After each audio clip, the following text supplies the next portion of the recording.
Bonjour à tous, bienvenue dans cette vidéo. Aujourd'hui, je vais répondre à trois questions que l'on m'a posées. La question de Jonathan, de Rory-sama et de Christoffel. Donc, on va voir tout cela dans cette vidéo. Donc, si vous découvrez la chaîne, donc n'hésitez pas à vous abonner à la chaîne. Dans cette chaîne, donc, elle a vocation pédagogique pour les personnes qui souhaitent s'améliorer en tant qu'investisseur. Je fais l'analyse des portefeuilles des meilleurs gestionnaires de portefeuilles au monde, comme Monish Pabray, comme Howard Marks, Warren Buffett, etc. Pourquoi? Parce que j'estime que pour être un excellent investisseur, vous devez vous inspirer des meilleurs. Et pour vous inspirer des meilleurs, il faut comprendre leur psychologie, leur façon d'investir. Ça ne veut pas dire faire exactement comme eux, mais c'est de pouvoir s'en inspirer pour vous aussi vous améliorer et devenir bon, si ce n'est très bon.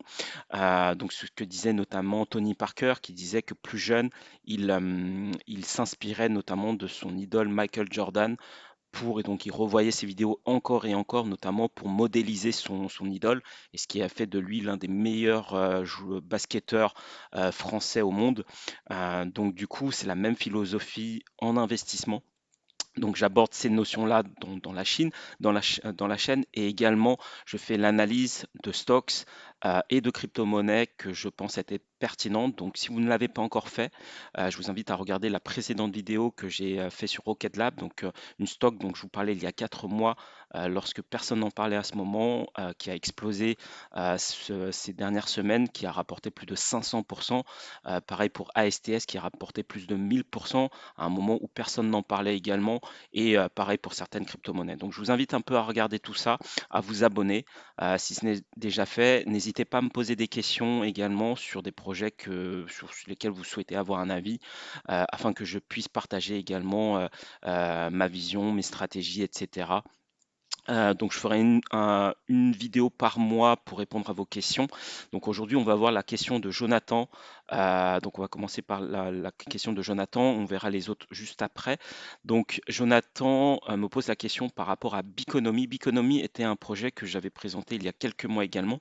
Donc sa question, c'était: est-ce que je suis toujours bullish sur Biconomy? Donc on va voir tout de suite maintenant le graphique de Biconomy. Qu'est-ce que ça nous donne? Donc Biconomy nous a fait quelque chose de très intéressant.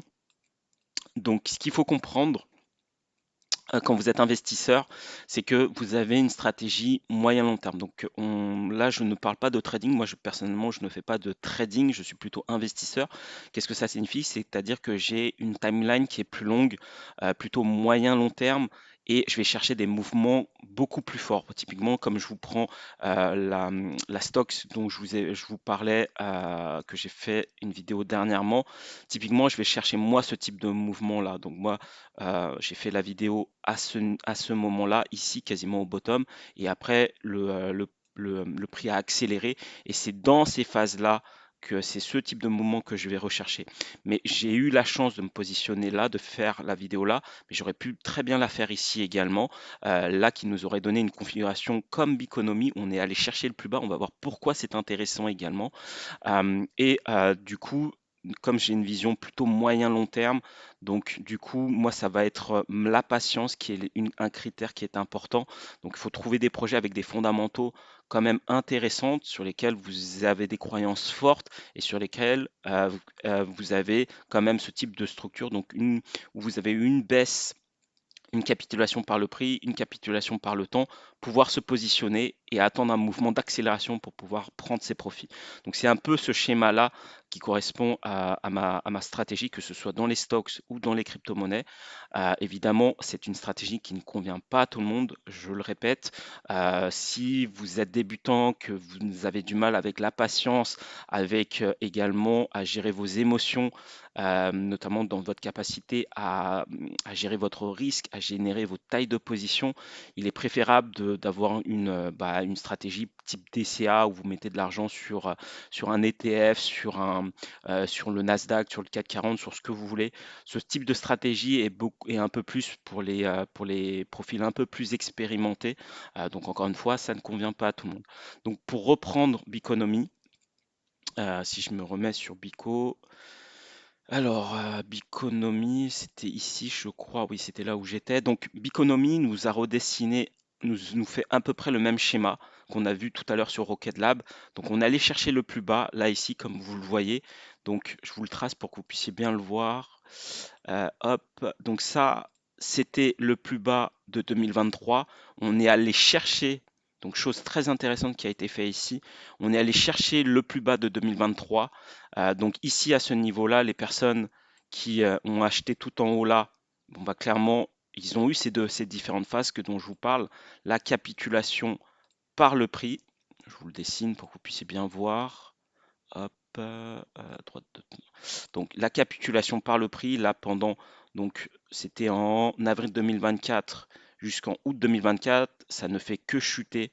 Et là, vous avez également une petite structure ici qui correspond à la capitulation par le temps.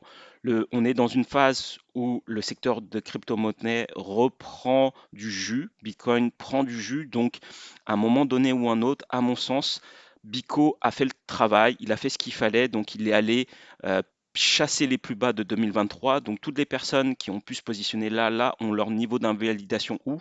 Bah, ils ont leur niveau d'invalidation ici. Et donc c'est là où la plupart des gens mettent leur stop loss. Donc le marché allait chercher la liquidité à ce niveau-là pour potentiellement aller nous faire une accélération. Encore une fois, comme ce qui a été fait sur Rocket Lab, mais je peux vous prendre bien d'autres cryptos, ça nous fait exactement la même chose. Mais là, comme c'est une vidéo que j'ai fait dernièrement, pour que vous puissiez vraiment comprendre ce schéma, dites-vous que le marché ne veut pas forcément être, comme vous pouvez voir juste ici, le marché, lui, il ne veut pas forcément, il ne peut pas faire gagner tout le monde, donc forcément, il va chercher ces niveaux de capitulation par le prix et par le temps pour pouvoir après connaître ces phases d'accélération. Donc ça ne veut pas dire pour autant que Biconomy va accélérer tout de suite et maintenant. Simplement, si je me remets ici, elle a fait le job, donc Biconomy a fait le travail et elle a fait ce qu'il fallait. Non, ça c'est Bico. Hop, ouais, c'était ici. Elle a fait le job qui lui permet aujourd'hui potentiellement d'avoir cette phase d'accélération.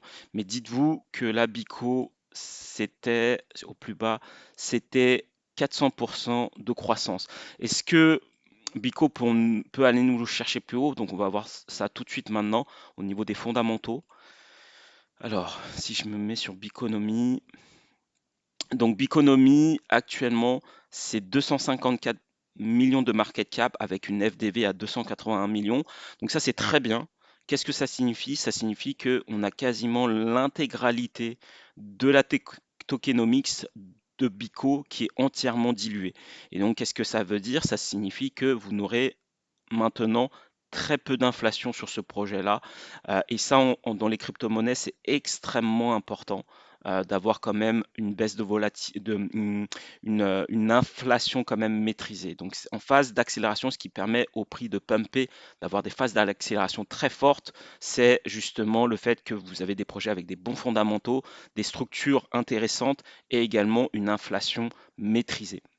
Donc alors, Biconomy, si on regarde un peu les ventures qui sont présentes, vous avez quand même les leaders du marché. Vous avez Coinbase, vous avez Binance, vous avez Balaji qui est, je crois, l'un des cofondateurs de Matic.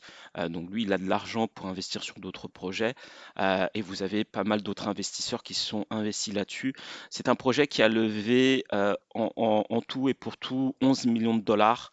Donc bon, vous avez des projets qui ont levé beaucoup plus, mais point intéressant, c'est que vous avez Coinbase. Coinbase a investi généralement sur des projets avec des fondamentaux solides, puisqu'ils engagent quand même leur nom. Donc, généralement, moi, j'aime bien regarder là où Coinbase investit. Ils avaient investi notamment sur des projets comme Raydium, comme Orca, où moi j'étais positionné également, qui m'avaient offert des rendements substantiels. Et généralement, Coinbase, ils ont des équipes qui valident quand même des projets intéressants. Biconomy en fait partie. Là, elle est taguée cross-chain. Il faut savoir que au niveau cross-chain, ça a bien performé. Si vous prenez Rune, par exemple, si je vous mets Rune ici, qui a extrêmement bien performé, qui était également taguée cross-chain, elle avait, pour que je vous le montre, donc elle avait connu une phase d'accélération très forte. Si je vous prends du plus bas jusqu'à là, c'était 1500% d'accélération entre là est là. Donc c'est pas dégueulasse, hein, un petit x16, c'est quand même très bien. Donc tous les projets orientés cross-chain avaient bien performé. Vous en avez un autre que je suivais de près qui était AX, Across Protocol, moins connu celui-ci, mais qui avait connu et qui était également orienté sur les bridges et qui avait connu une phase d'accélération également très très importante. Je descends là pour que vous puissiez bien voir. Donc du 900%, du plus bas jusqu'au plus haut. Donc pareil, une accélération importante. Donc qu'est-ce que ça signifie? Ça signifie que Bico en termes a quand même des points forts d'un point de vue fondamental, un market cap relativement faible. Il faut comprendre que si vous recherchez de l'amplitude forte, vous devez viser des projets avec des market cap relativement faibles. Pourquoi? Parce que des projets qui sont déjà très fortement capitalisés, c'est difficile pour pouvoir vous faire, ça dépend ce que vous recherchez évidemment, hein. Encore une fois, ça ne convient pas à tout le monde, mais si vous recherchez de l'amplitude, ça va être sur des projets avec un market cap inférieur à 500 millions, voire même inférieur à 250 millions, qui fait que ça peut être intéressant.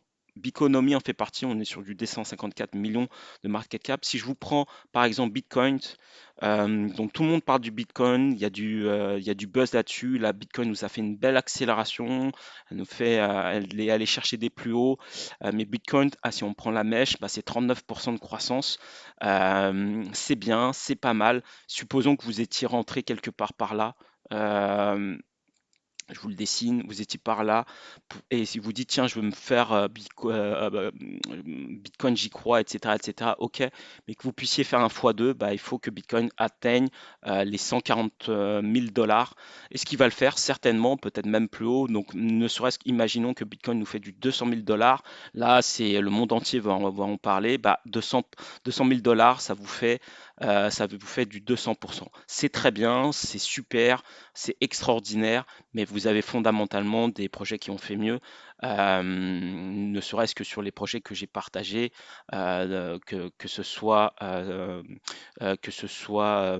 Orca, que ce soit d'autres également, je ne les ai pas en tête, mais que ce soit STS, Rocket Lab, j'avais partagé également d'autres projets crypto qui ont performé sur du 500, 700%, là où Bitcoin nous fait du 200% s'il va chercher les 200 000 euros de market cap, de prix. Pour l'instant, c'est pas le cas. Pour l'instant, Bitcoin, c'est c'est quoi? C'est 37% de croissance. Pourquoi? Parce que le Bitcoin est déjà très fortement capitalisé. Bitcoin, si vous prenez la capitalisation de Bitcoin, c'est actuellement 1,76 trilliard de dollars.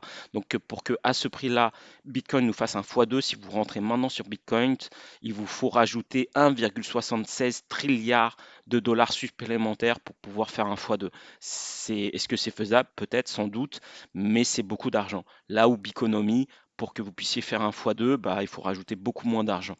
Donc, vous avez quand même des éléments intéressants sur Biconomy, un market cap assez faible, donc proche de la FDV, euh, orienté cross-chain, donc ça c'est très bien. Vous avez des grosses ventures présentes sur ce projet également.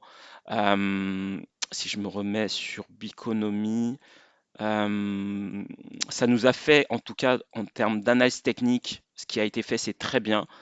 Ici, comme je vous disais, on est allé chercher les plus bas de 2023. Donc, si on peut avoir connaître une phase d'accélération, c'est ici ou un peu plus loin, on verra bien. Ça ne veut pas dire que ça sera le cas, évidemment. C'est pour ça que le secteur des crypto-monnaies peut être également très piégeux, même si là, ce qu'on a fait, c'était très bien, même si on a validé pas mal d'éléments fondamentaux qui peuvent nous rassurer. Néanmoins, gardez à l'esprit qu'il ne faut pas mettre tous vos billes sur Biconomy. Il faut savoir gérer votre risque, gérer vos émotions et également manager vos tailles de position. Ce qui fait que moi, si je peux vous recommander quelque chose, c'est vraiment de choisir des tailles de position sur lesquelles vous dites, bah, je peux dormir la nuit tranquillement, même si le prix revient à ces niveaux-là. Vous pouvez avoir un niveau d'invalidation ici, par exemple, très bien. Donc du coup, si on va chercher plus bas, Bon, bah là, on va chercher du moins 40%, ce qui est quand même beaucoup, hein, disons les choses, mais que vous soyez quand même confortable en vous disant, bon, bah, c'est très volatile, ça veut pas dire que si on fait ça, hop, de nouveau, tac, là, si on voit ça, bon, bah, c'est pas bien du tout, mais par contre, si on voit quelque chose comme ça, là, ça peut être intéressant pour se repositionner ici. Peut-être sortir là, se repositionner là. Ça dépend de vous.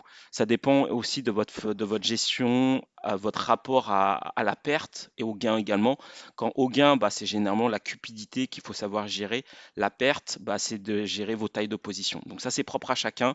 Mais pour répondre à ta question, donc pour répondre à la question de Jonathan, donc moi personnellement, j'ai toujours mes bicos, clairement. Ce que ça nous a fait là, c'est très bien. Ce que le marché nous a dessiné, c'est très bien. Moi, j'attends de vendre plus haut, clairement. Donc maintenant, si on doit regarder un peu Biconomy, si je vais sur Chain Broker pour voir qu'est-ce que ça nous dit, pour avoir potentiellement plus d'infos. Donc ça a une évaluation de 7 sur 10. On a, comme vous pouvez voir ici, une notation sur les fondamentaux de 8,51, ce qui est pas mal. Un développement social qui est excellent. Donc ça, c'est très très bien, notamment pour faire parler du projet. Donc c'est tout ce qui est social, etc. C'est ça qui fait le buzz.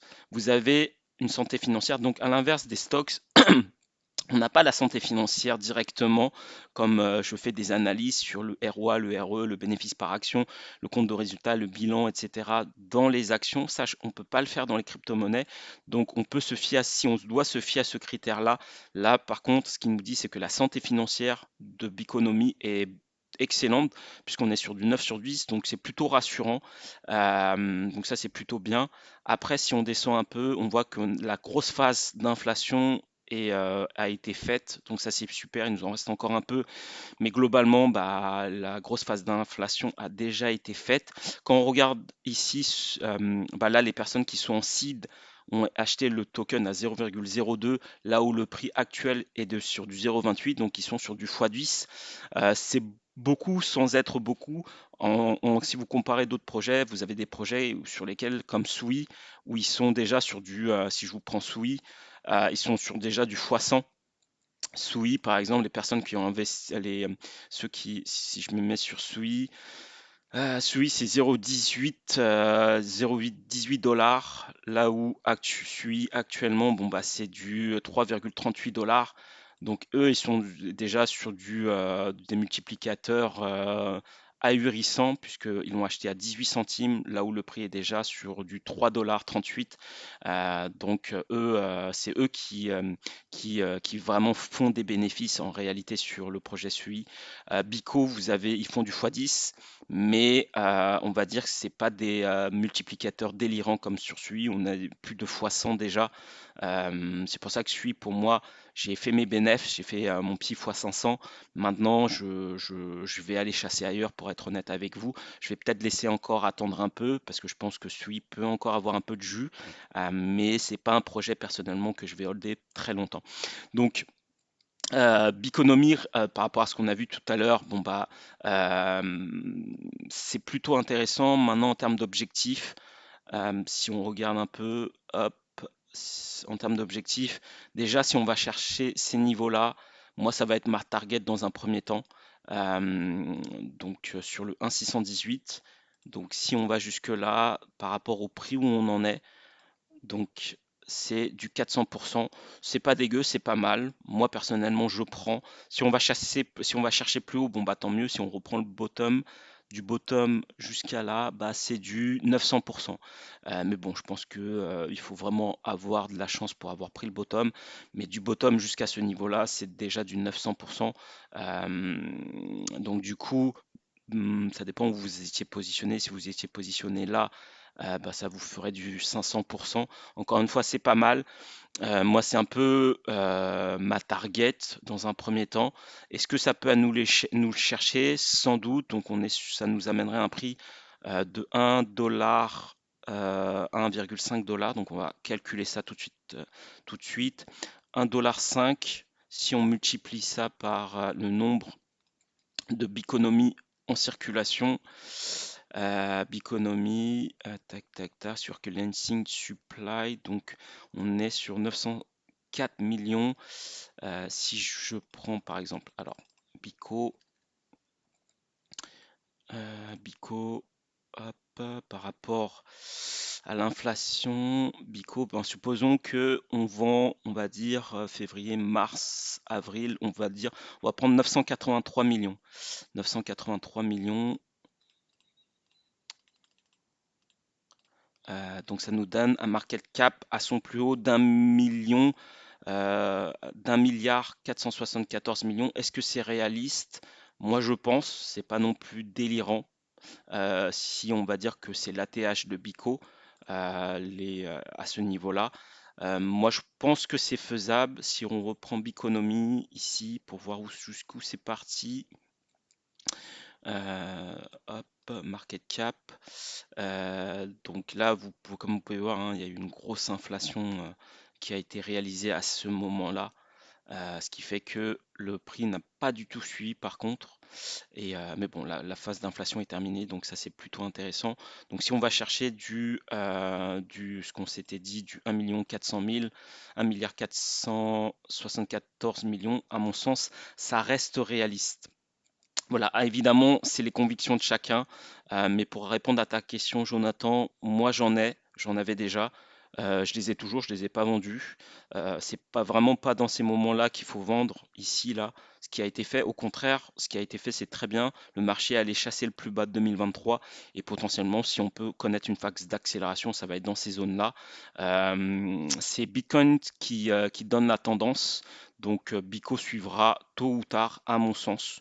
Après, encore une fois, soyez prudents, hein, faites-le selon vos convictions. Encore une fois, ce type de stratégie, c'est pas pour tout le monde.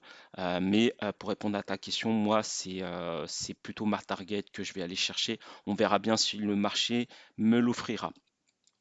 Voilà, donc ça c'est pour la question de Jonathan. J'espère avoir répondu à ta question. Après, Rory me posait la question, est-ce que donc la question c'est, tu t'attends à combien de market cap sur ce token? Ce que Rory nous dit, c'est, je trouve ce projet vraiment unique. C'est l'un des rares qui prête des fonds sans caution et je trouve ça super innovant. Euh, Personnellement aussi, effectivement, j'ai du Truffy, je crois aux fondamentaux de Truffy. Maintenant, pour être honnête avec vous, moi, j'ai pas de token que j'aime en particulier. Pourquoi? Parce que ça me permet de rester neutre. S'il faut vendre, faut vendre. Encore une fois, on n'est pas là. Enfin, si vous voulez, si vous mettez de l'émotionnel, ça dépend. En fait, si vous avez une croyance forte, faut garder vos positions, mais il faut pas aimer vos positions. Dans le sens, il faut pas aimer les projets. C'est pas qu'on ça dépend de pourquoi vous êtes là. C'est-à-dire que si vous êtes là pour soutenir le projet, vous aimez, le token, vous êtes fan du token, c'est bien, mais c'est un risque substantiel, ce qui a été le cas notamment, moi je m'en souviens très bien de IJLD. IGLD à l'époque, vous aviez des gens, en plus des personnes que je connais, qui étaient fans de ce token. Pour eux, IGLD, c'était l'avenir, etc., etc. Et eux, ils ont holdé leur position. Ils n'ont pas vendu. Et regardez ce que ça nous a fait. Ça nous a fait des plus bas. C'est dégueulasse ce que EGLD nous fait aujourd'hui. Donc tout ça pour vous dire que dans les crypto-monnaies et même dans tous les projets, pour être honnête avec vous, faut pas aimer vos tokens si vous souhaitez être un investisseur rentable. Il faut avoir des convictions, mais il ne faut pas aimer vos tokens. Dans le sens que si vous aimez vos tokens, vous prenez le risque aussi de d'holder une position perdante, mais parce que vous êtes fan de ce projet-là. Encore une fois, c'est propre à chacun, hein, il n'y a pas de jugement à avoir. Si, ça ne veut pas dire que c'est ton cas, hein, je connais pas ta position, Rory, par rapport à ça, mais ça me permet, moi, d'expliquer cette notion-là. Hem, Aimer un token, c'est prendre le risque de holder, alors que le graphique nous dit de vendre. C'est pas à holder tout ça, au contraire, si vous êtes fan, c'est prendre un risque énorme, et je parle parce que je connais des gens qui l'ont fait. En réalité, bon là, ils ont vendu sans doute au plus bas et pour eux, ils ont été vraiment traumatisés par rapport à ça. Bon, bref. Mais donc du coup, lorsque si vous êtes là parce que vous avez des croyances sur tel ou tel projet, mais c'est différent que d'avoir de l'amour, de l'émotionnel pour un token ou être fan d'un token. Personnellement, moi, je suis fan d'aucun token. J'ai des croyances fortes sur certains projets, mais ça s'arrête à là. Et mes croyances fortes ne m'empêchent pas de vendre. Comme je vous disais, Rocket Lab, bah, j'ai vendu, j'avais des croyances fortes là-dessus, mais Rocket Lab, j'ai vendu, j'avais des croyances fortes. Moi, j'ai fait mon x2 ici et c'est super. Je le vends sans émotionnel en fait. Et voilà, donc c'est la philosophie que j'aimerais vous partager. Encore une fois, Rory, c'est peut-être pas ton cas, hein, mais ça me permet moi d'illustrer ce propos. Donc si je me remets sur ta question, voilà, donc alors pour répondre à ta question, quel est le market cap que moi j'imagine par rapport à, hum, à Truffy? Encore une fois, moi j'en ai. Si je me remets dessus, Truffy, ceux qui découvrent le projet, effectivement, c'est un projet qui a des fondamentaux plutôt intéressants. Hop, tac, si on va regarder un peu ce que ça nous fait. Tac, tac. Bon, je vous inviterai à regarder. Après, ça dépend des convictions de chacun. Ça sera à vous de voir si ce projet peut vous parler. Donc, je suis pas sur le bon projet. C'est Trophy. Hop. Et donc, du coup, si on va voir un peu Trophy, euh, donc effectivement, moi ce que je me dis en tout cas quand j'ai acheté du Trophy, je me suis dit bon, les personnes, si on connaît une phase d'euphorie importante sur le marché, qu'à un moment donné ou un autre, bah, les investisseurs en crypto-monnaie vont avoir faire des profits importants, peut-être qu'ils voudront un peu comme dans les actions, pouvoir réinvestir cet argent-là quelque part sur leur BUSD, sur leur USDT, USDC, et également pouvoir prêter de l'argent quelque part à d'autres, etc., parce qu'ils ont tiré des profits de leurs investissements. Et je me suis dit que si ça devait arriver, Troufi ferait partie de ceux qui sauraient tirer leur épingle du jeu, en tout cas que le narratif pourrait se mettre en place et faire en sorte que du coup Troufi puisse avoir une phase d'accélération. Donc effectivement, les fondamentaux sont intéressants. Donc bon, bah, c'est super. Le fait qu'ils prêtent des fonds sans caution, etc., c'est bien. Après donc du coup, ce qui est d'autant mieux, c'est que les personnes du coup peuvent avoir un engouement pour ce projet et dans les secteurs des crypto-monnaies, c'est ce qu'on va rechercher. Point également intéressant, bon bah le market cap est assez faible, donc là on est sur un market cap inférieur à, hum, à 100 millions de market cap, proche de la FDV, donc ça vraiment c'est super, le contexte est excellent. Vous avez Andreessen qui est investisseur sur ce projet, donc ça c'est très très bien. C'est également une des ventures les plus importantes dans le secteur des crypto-monnaies. Eux aussi généralement investissent dans de bons projets généralement. Euh, donc plutôt intéressant. Si on regarde un peu la charte de Truffy, euh, hop, si on regarde un peu ce que ça nous fait. Alors, donc là, on commence à. Donc là, si ça nous dessine une petite phase comme ça, bon bah c'est sympa. Bon bah on va voir si ça nous fait quelque chose comme ça ou pas. Attendez, je vais essayer de vous trouver un graphique plus. Tac tac tac. Est-ce qu'il y a un autre graphique un peu plus sympa? Ouais, ici c'est un peu mieux. Est-ce que c'est le même? Est-ce qu'on a le même prix? 007, 007, oui, donc c'est bon. Voilà, donc ici on a un peu plus d'historique. Donc là, ici, ce qu'on voit sur Truffy, est-ce qu'on est. Ouais, c'est bien celui-ci, hein, je dis pas de bêtises. TRU, TRU, ouais, c'est bon projet. Je vérifie bien. Tac, tac, tac. Là, ce qui est bien, c'est qu'on a quand même plus d'antériorité. C'est dommage qu'ici, on n'a pas la même antériorité. Bon, c'est pas grave, on va faire avec. On va faire avec. Allez, c'est pas grave. Donc, du coup, là, ce qu'on voit, c'est qu'on revient sur une zone. Pour l'instant, il y a toujours des creux de sommet descendants. Euh, donc, à voir comment on va dessiner le prix. Personnellement, il faudra surveiller cette zone-là, ce qu'on a fait ici, puisque en fait ici on était sur un support important. Là, comme vous pouvez voir, le prix a bien rebondi sur ce support. Donc on va voir si on va venir retester ce support-là. À mon sens, on est parti pour le faire, au moins pour recombler cette imbalance-là ici. Déjà, si donc à voir, mais pour l'instant on fait toujours des creux, sommet descendants. S'il y a une bonne réaction à ce niveau-là, donc là je suis sur du 3 jours, donc en 3 jours ça nous avait fait du 69%. Là on va peut-être revenir combler cette imbalance, retester ce support, on verra. Donc là on est sur un momentum descendant, donc à voir. Donc pour moi, Troufi, on a encore le temps. Donc, à mon avis, il ne faut pas FOMO. Moi, personnellement, j'en ai déjà. Je ne les ai pas vendus. On verra ce que ça va nous faire.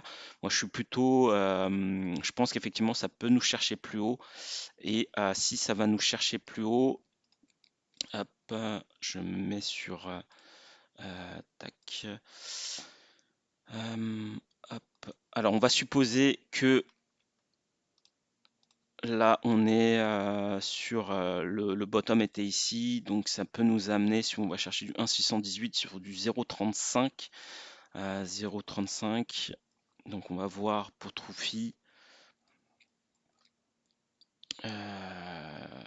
Tac. Alors Troufi, market cap. Donc à son plus haut, c'était 326 de market cap. Donc là, on est sur du 100 millions de market cap. C'est un projet qui peut intéresser, peut avoir un narratif qui intéresse. Si on va chercher dans un premier temps les 1,618, donc ça nous amène sur du 0,35. 0,35, si on fait le calcul, 0,35 qu'on multiplie par là, je vais prendre, hop, donc on est sur quoi? Sur 1,25 milliard de tokens en circulation. 1 milliard 250 millions.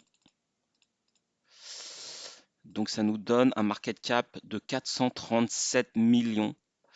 Donc si on va chercher cet objectif-là déjà dans un premier temps, pour moi c'est largement réaliste. Je pense vraiment que Troufi a le potentiel d'aller nous chercher un market cap de 437 millions. C'est pas du tout déconnant.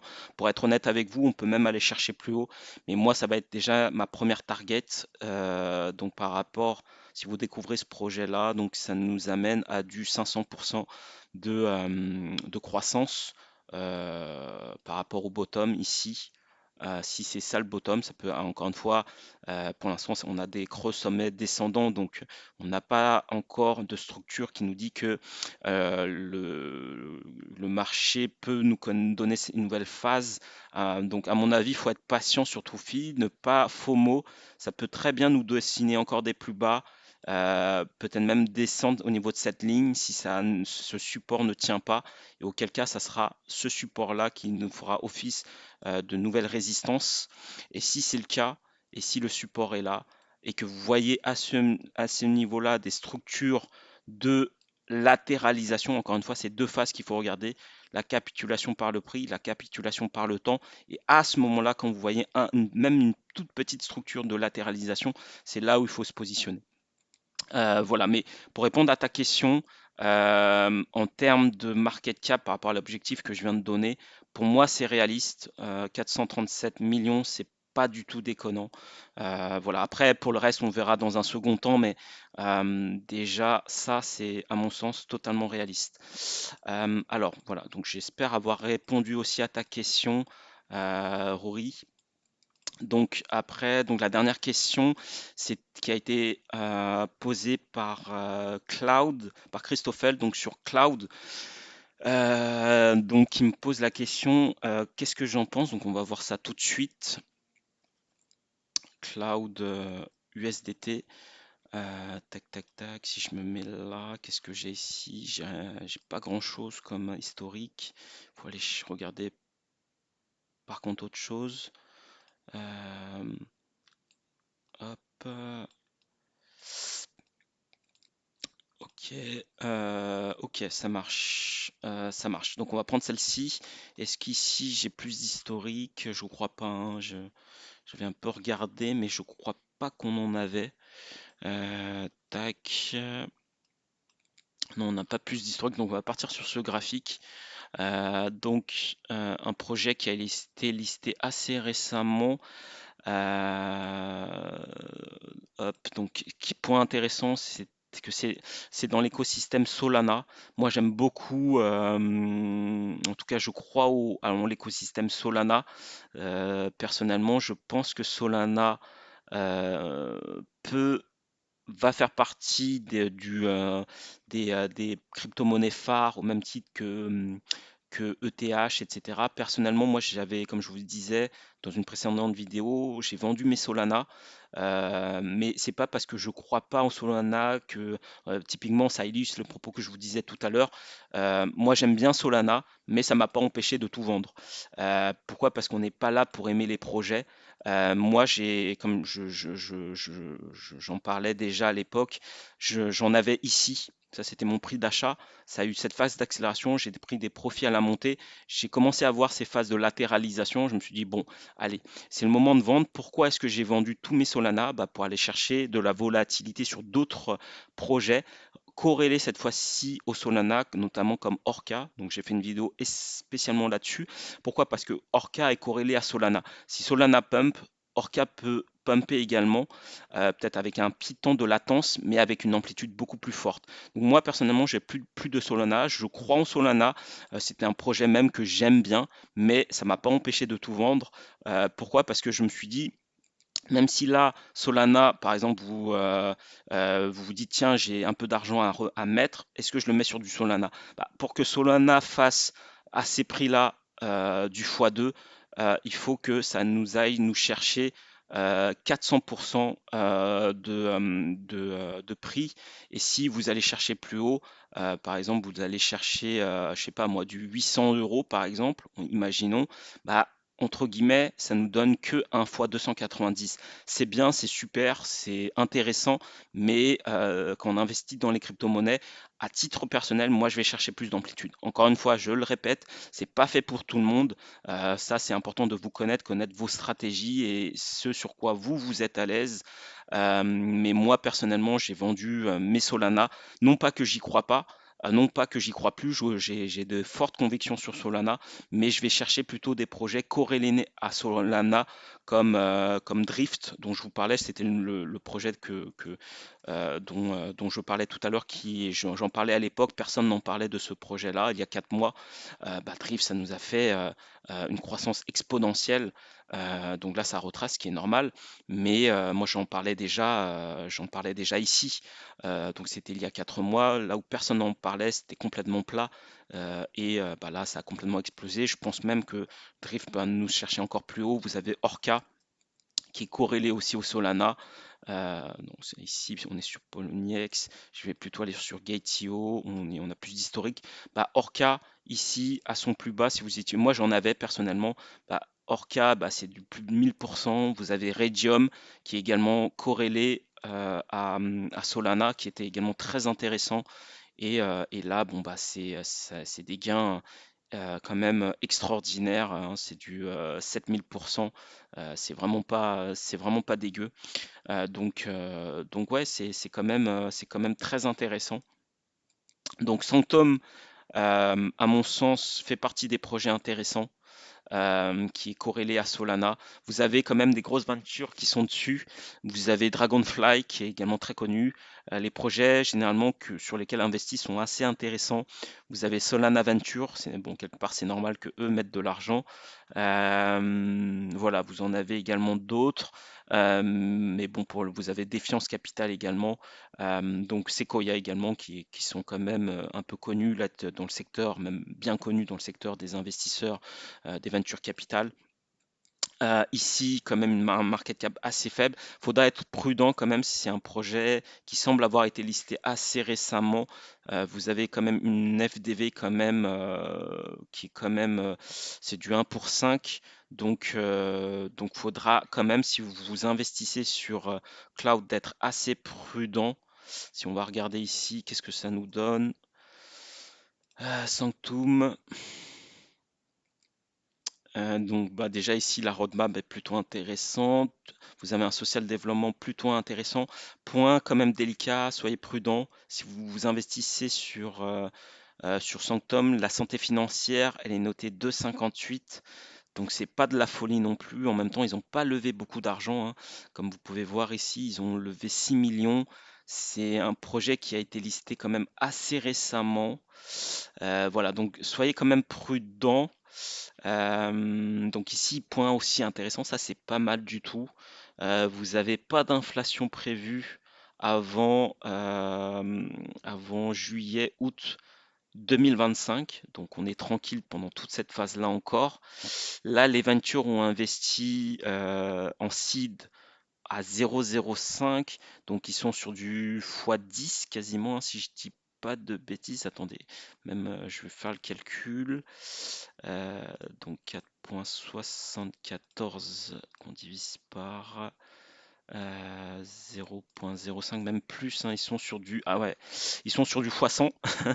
x100, c'est quand même, alors ça c'est pas terrible, je vous cacherai pas que eux sont déjà sur ah non, pardon, je sais pas ce prix-là. Sanctum c'est 0,5, pardon. J'étais sur un autre projet. Sanctum c'est Cloud, c'est 0,5. 0,5, eux ils sont sur du 0,05, donc ils sont sur du x10. Ok, ils sont sur du x10, donc ça reste quand même assez réaliste. Donc ça va, x10, c'est pas délirant. Eux, ils ont pris le risque d'investir en seed, donc c'est normal qu'ils prennent plus de profit. Donc après, graphiquement, je m'étais trompé notamment parce que j'étais sur la chart de Radium, donc je me remets sur Cloud, hop, Cloud, tac, tac, tac. Donc si on regarde un peu le graphique, plus court terme, puisque là je suis sur un daily, si je me mets là, ça nous donne pas assez d'infos, mais ça nous donne quand même une info intéressante à ce niveau-là. Comme vous pouvez voir ici, c'est pas le moment de FOMO. Ce qu'on a vu ici, juste pour que vous puissiez voir, si je suis là en weekly, euh, ici on a eu une accélération qui a été très très forte. On est revenu combler en grande partie l'imbalance. Donc il y a des chances qu'on vienne recombler également cette imbalance là. Si je descends un peu plus bas, on est venu ouais, parfaitement, quasiment combler cette imbalance-là. Donc peut-être que sans doute qu'on viendra combler cette imbalance, tout du moins au moins celle-ci. Donc que le prix revienne au niveau maintenant qui est un support, donc qui était cette petite résistance qu'on avait, qui nous a rejeté, on l'a breaké. Donc c'est pas idiot qu'on vienne retester notamment cette ligne-là. Voilà, donc moi si je devais me positionner sur Cloud, je le ferais là. C'est un projet que je garde sous le coude, clairement. Pourquoi pas? Pourquoi pas? S'il y a quand même des critères qui sont assez intéressants. Je me le mets sous le coude, pour être honnête. Donc, pour répondre à ta question, c'est un projet qui répond à des critères intéressants. Pour l'instant, un market cap inférieur à 100 millions, un blocage de la dilution des tokens jusqu'à août 2025, une roadmap quand même intéressante, point de vigilance au niveau de la santé financière quand même. Et vous avez quand même de gros projets là-dessus, de gros ventures dessus. Un projet qui évolue dans l'écosystème Solana. Et ici, donc là je suis sur leur site, bon, il est ce qu'il est. Voilà, donc à voir qu'est-ce que ça peut faire. Moi, je me le mets sous le coude, clairement. Je vais personnellement, je rentrerai pas là. Si je devais rentrer, ça serait quelque part plutôt par là, au moins ici, donc attendre une baisse encore de moins 25%.